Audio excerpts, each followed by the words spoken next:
Hello and welcome to my channel. My name is Mazindo and this is Candid Conversations with Mazindo.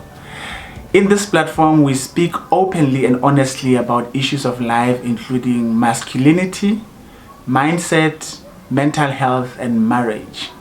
And today is no different because today in this video we are going to talk about what to do when you feel stuck. What to do when you feel like you are not making progress or you have reached the ceiling.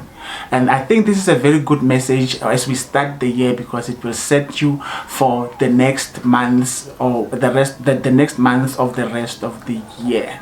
So before we go further with this topic, let me acknowledge and appreciate all my returning subscribers. Thank you very much for your support. I really appreciate you viewing the videos and actually commenting and liking the videos because I really love engaging with you. And then if you are new to this channel, of course I welcome you and I'm so glad. Thank you for viewing, for watching this video, and I want to invite you to subscribe to the video as well, and yes, hit the notification bell so that every time I upload the video you get notified.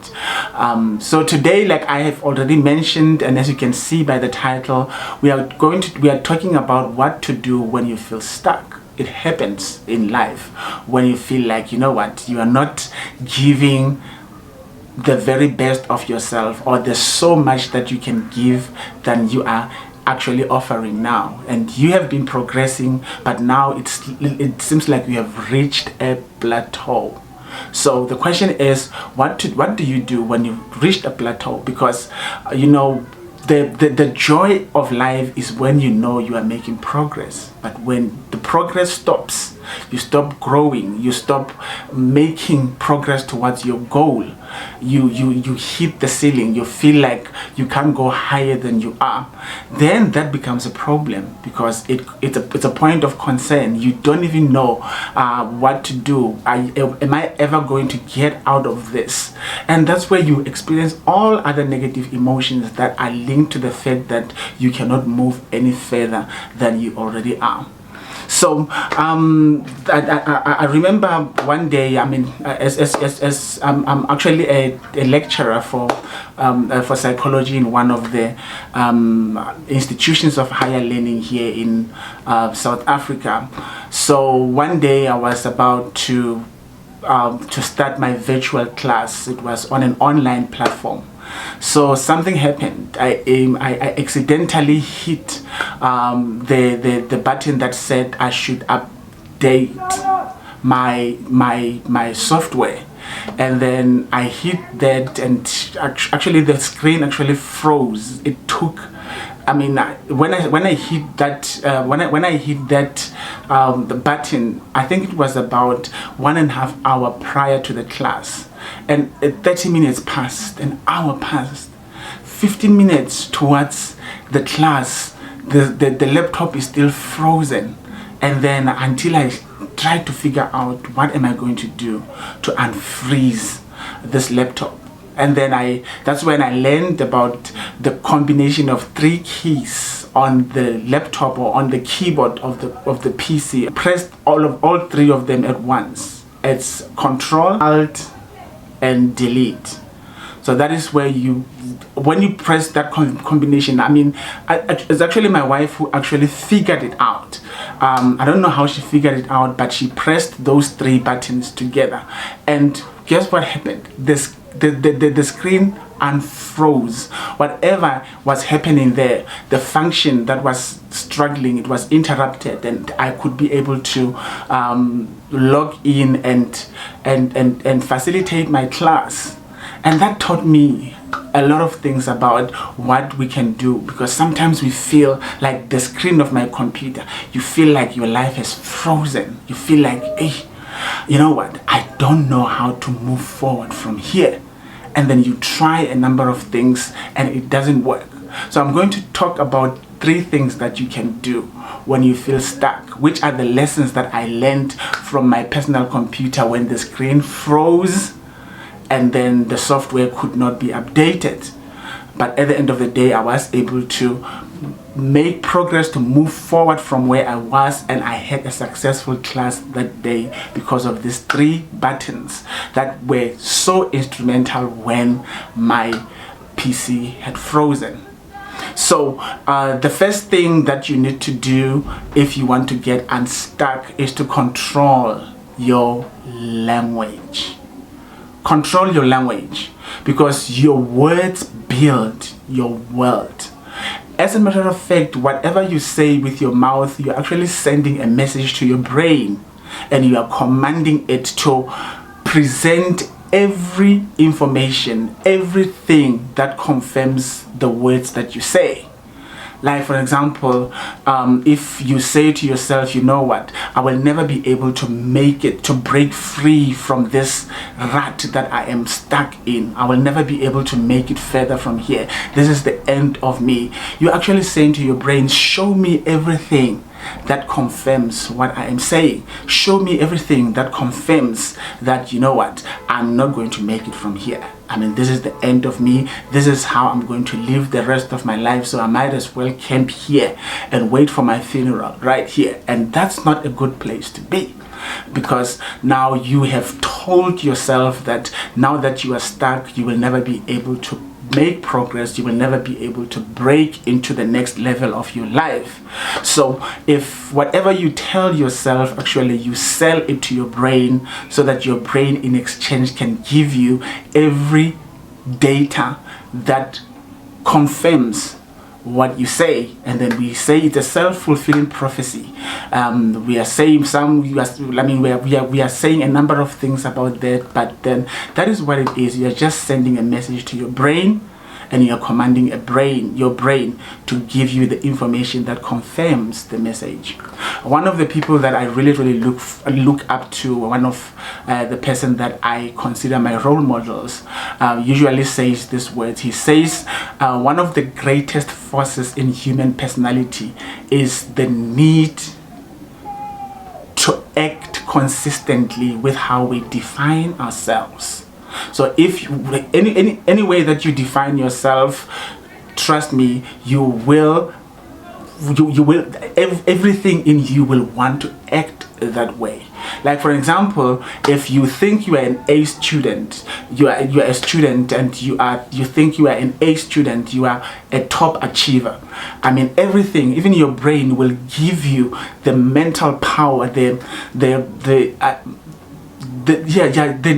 neural signals that will, for lack of a better word, that will actually confirm what you say, and you will find a way.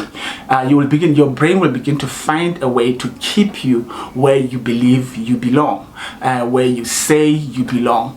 And then when you get, for example, a B, you're not going to feel so good about the B, and the next time you write, you're going to work harder so that you can get the results that are consistent with how you define yourself. And the same applies when you believe you are, for example, a D student. And when you believe you're a D student and you happen to get a B, that doesn't feel like you. I mean, there's something in you that rejects that. You might find yourself saying, maybe the lecturer made a mistake. Maybe this is not my paper. Maybe this is someone else's paper, because I don't know myself to do so well. You feel unsettled even when you do better than you believe you can. So it applies in relationships as well. It applies in self-image. When you believe you are beautiful, you are more likely to receive a compliment than when you believe you are not. Like, for example, if you believe you're not beautiful, deep down, if you tell yourself time and time again, if you define yourself as someone who is not beautiful, and someone compliments you and say you are beautiful, that's where you're going to say, no, you are playing with me, because what you see, what you say doesn't exist. In other words, if you get a compliment that is not within your definition of self, you are likely to reject that compliment and accept every information that confirms how you define yourself. And that's how we stay where we are. So that if you want to move from where you are to where you want to be, start changing, start controlling how you define yourself. If you can control how you define yourself, you can make it to the next level. Like for example, if you say I'm just an average achiever, so I would be surprised if I moved anywhere further than this. So that's a good recipe for you to stay where you are. But if you say, I know I can do more, I'm capable of doing much more than I'm doing now. I might not see the way now, but it doesn't mean there's no way. There is a way somewhere here, and I know. And when you say that, you send a message to your brain, find a way, help me find a way. And help me help me think of alternatives, anything else that I can do. So because you believe that you are capable, and you say you are capable of breaking through from where you are stuck, then your brain is so happy to cooperate with you and help you make it through. So that is the first thing that you need to do. Control your language. Control what you say about yourself, about your situation, about your relationships, about your studies, about your work, about your career, about your profession, about your business. If you change how you talk about it, you are actually aligning everything to what you are saying. You are causing everything to be in alignment with everything that you are saying, and that is all brain activities. Second thing that you need to do is alter your focus, alter your mental representation. One man that I respect so much once said to me, you know what, be careful what you focus on, because where focus goes, energy flows. So I had to hold on to those words because I found them to be true.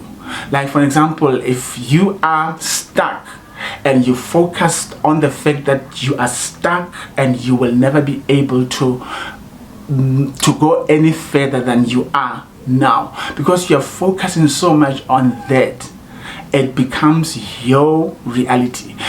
Note that I'm not saying it becomes the reality. I'm saying it becomes your reality, because there is another reality beyond what you are focusing on, and it's just a shift of focus away. And if you can focus on anything that can take you, like focus on where you are going, focus on the next step that you should be taking, focus on the next part of the journey. Don't allow your focus to end where you are stuck.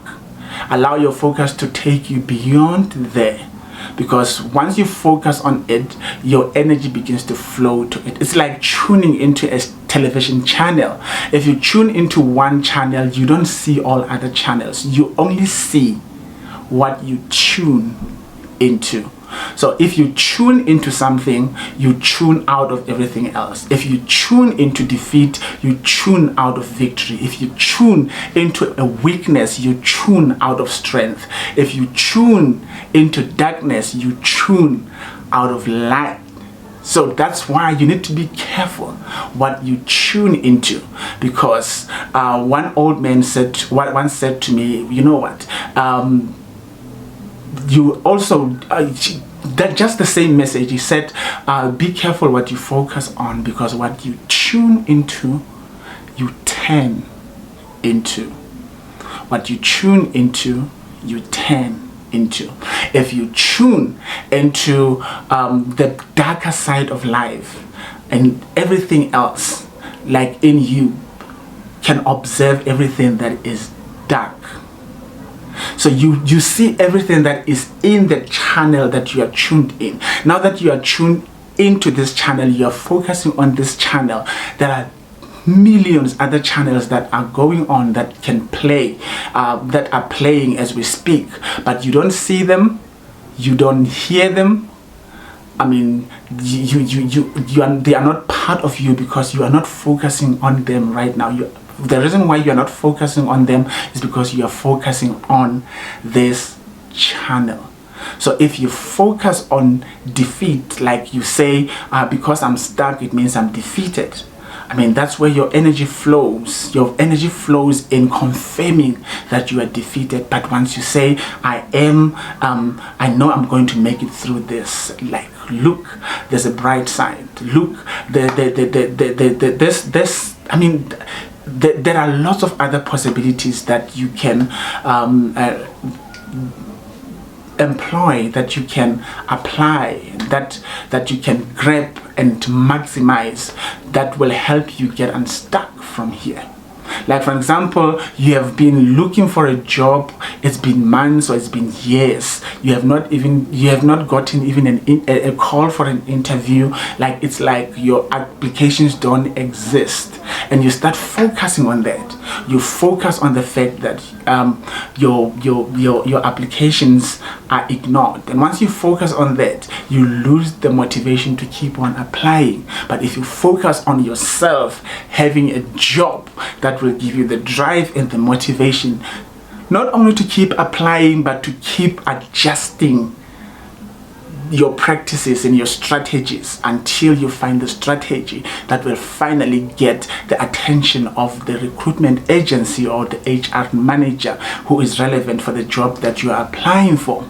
So if you tell yourself, if you focus on the fact that you're not getting a job, and you end up thinking you will never find a job, you lose the motivation to look for a job, or you just look for the job for the sake of losing it, but if looking for it. But once you believe that you can find that job, once you focus on yourself being employed, feeling how it feels to be in that role, and to all the lifestyle change that comes with you being employed in a specific company, once you focus on that, what happens is that even in your mind you will start thinking about ways in which you can improve yourself until at least you get a call for an interview. And if you don't make it through an interview, you will find ways to improve your ability to handle an interview until you finally get a job. So it doesn't matter how many times you have applied and you have not been considered.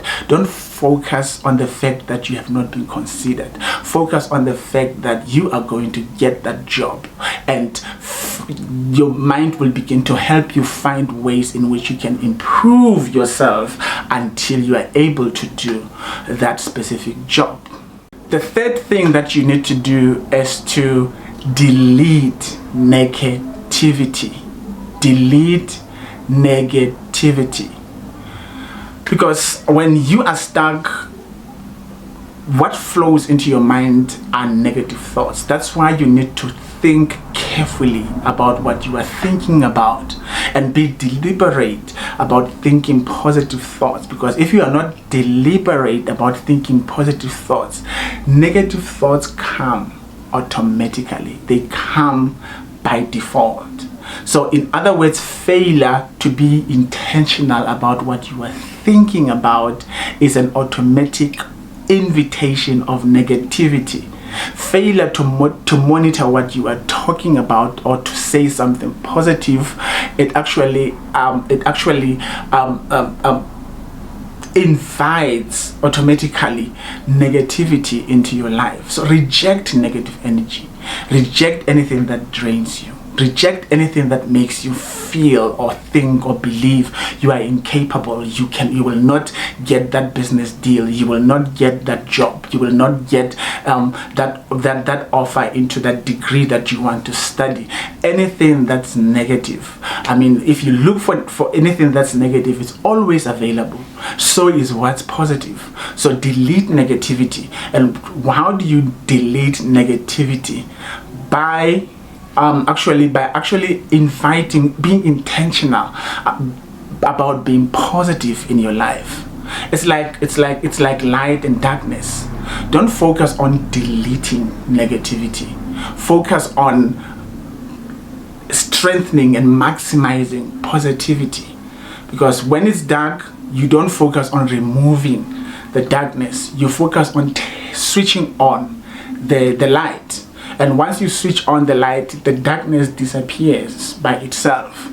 So negativity does not eliminate itself, or you cannot eliminate negativity by focusing on it, by working on it. Because when you want to work on it, it means most of it will be within your focus. It will be in your consciousness. I mean, one man told me about what he observed, people who were doing ice skating through the trees, and it's like it was a survey or a study, and in the study, half of the men were told, make sure that you move from here to that point successfully, and then that was their task. The other people, the other half of men, they were told, make sure that you don't hit a tree. What happened shocked everybody. Those who were told to make sure that they don't hit the tree, those are the ones who hit the trees. Most of them hit the trees. Those who have been told to reach a certain destination, trees not mentioned, they made it successfully, and few of them hit the trees. Why is that the case? Is because when you are told to focus on, don't avoid doing this, your mind tend to focus on what you are told to avoid so that you can avoid it. You are looking for it so that you can avoid it. It's always within your view. But when you are told about where you are going, you don't even think about things to avoid. Automatically, you know that you need to avoid these things, but it's not the focal point. The focal point is where you are going. So anything that's in between you and where you are going, you are able to maneuver around it until you reach your destination. So when I do counseling a lot, I would find people like that's one of the things that I do. When someone says, I don't want to die, I don't want to gain weight, I don't want to lose my wife, I don't want to lose my husband, I don't want to lose my children, I don't want to be sick. That it's full of negativity, because they talk about if you talk about what you don't want to do, if you say I don't want to, anything that follows after that is a negative thing. So it's like you are trying to move away from something. But what will really get you ahead is when you want to move towards something. Like, for example, if someone says, I don't want to lose my wife, the question that I would ask is, what do you want instead? Because I want to move them from moving away from something to moving towards something. Because when you move towards something, when you say I want, that will be followed by something positive. Like, for example, when someone says I don't want to lose my husband, I say, what do you want instead? I want to build a happy marriage. And how do we go about doing that? You see, immediately when you focus on the positive side of things, when you focus on what you want and not what you don't want, you start finding a way to make it happen. But as long as you are trying to move away from something, you're not going to get enough motivation, because moving away from something happens reflexively. It happens impulsively. It happens by itself. When you feel the heat, you will move away from the heat. So you don't worry about things that you don't want, because automatically you will move away from them. But the things that you want, you don't move towards them automatically. You need to be intentional. You need to have a view, a clear view. You need to want to be there, and you need to desire to be there. And for you to have that desire, you need to be able to say, this is what I want, instead of saying I don't want this.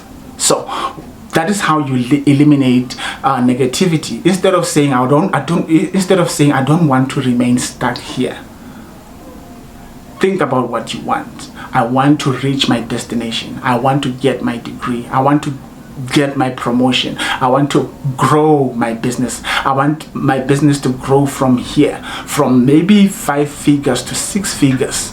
And that's how you eliminate negativity. That's how you delete negativity. But when you say I don't want my business to remain here where I'm doing maybe 3 figures or 2 figures, and then you are just going to do just enough to not stay there, and whatever you will do will most probably keep you there. But if you say I want my business to be a 5 or 6 figure business, that will provide you with a lasting motivation to take you there. There you have it. All in all, 3 things that you can do to unstuck yourself, or to move, to break the ceiling that is keeping you stuck. Number 1, you control your language, because your words become your world. Number 2, you alter your focus, because where focus goes, energy flows. Number 3, you delete negativity, because we tend to gravitate more towards what we don't want to happen if we focus on it, and then we can move away from what we don't want to happen if we focus on what we want instead. Because if you focus on what you want instead, everything that you will do to get there will move you away from what you don't want.